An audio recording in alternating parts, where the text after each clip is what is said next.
Hello, everyone. My name is John Whitefoot, and welcome to another episode of Income Investors. With me today is Mo Zulfiqar with another exciting income pick. If you want to read more about what we write on a regular basis, check out incomeinvestors.com, or you can click the link in the description below. When investors think about dividend stocks, most of the attention goes to yield and payout frequency. But income investing has its own language. And if you don't understand it, you're flying blind. Here's the truth. The market doesn't care how long you've held a stock or how badly you want income. It rewards investors who understand the mechanics behind how dividends actually work. Uh, Today, Mo is going to discuss with us five essential dividend terms that serious income investors should have in their toolkit.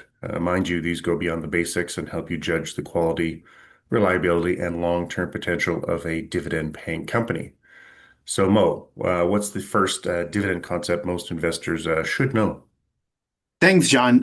The first concept I think is the dividend coverage ratio. It's essentially it measures how many times a company can pay its dividends from its earnings. It's a great way to understand whether a dividend is safe or skating on thin ice. Um, in simple terms, coverage ratio is essentially earnings per share divided by dividend per share. Here is some general rule of thumb. If dividend coverage ratio is above, 2, you're looking at a very healthy dividend. With the dividend coverage ratio between 1.5 and 2, it's a solid dividend. Below dividend coverage ratio of 1, you're looking at danger zone. The company is paying more than it earns, and it could be dangerous. Look, a company can have a beautiful yield on paper, but if the coverage ratio is weak, the payout, essentially is a ticking time bomb. When dividends get cut, the stock price usually follows and really fast. And number two, there's a dividend frequency. Yes, most investors know dividends are paid, monthly, quarterly, semi-annually, but frequency matters more than people think. Monthly payers give a smoother cash flow. It could be popular with retirees and income planners. Quarterly pairs, which are most common in North America, semi-annual and annual dividends are most common in Europe, and they tend to adjust dividends based on their financial results. Understanding the company's dividend frequency helps you essentially predict income, build consistent cash flow, and combine pairs to create a dividend paycheck calendar. Some of the best income portfolios are built by staggering payment frequency to create monthly income from quarterly pairs. And number three, what's a total return? This is an interesting one, John. Most beginner income investors focus only on dividend, but seasoned investors know that the real measure of performance is total return. Essentially, total return is equal to share price growth plus dividend received. A stock with a 3% dividend that grows 8% per year beats a stock with a 7% dividend yield that goes nowhere, or worse, falls in price. And when you start looking at the total return, this is where you find high yield traps getting exposed. Some companies pay massive yield because their share prices have been crushed, inflating the yield. But total return tells you the real story over time. Again, dividend investing isn't just about collecting income, it's about increasing wealth as well.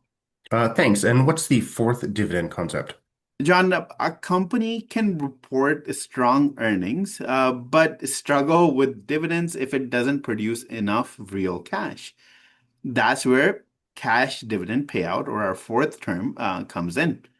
It measures how much of a company's actual cash flow is going towards dividends.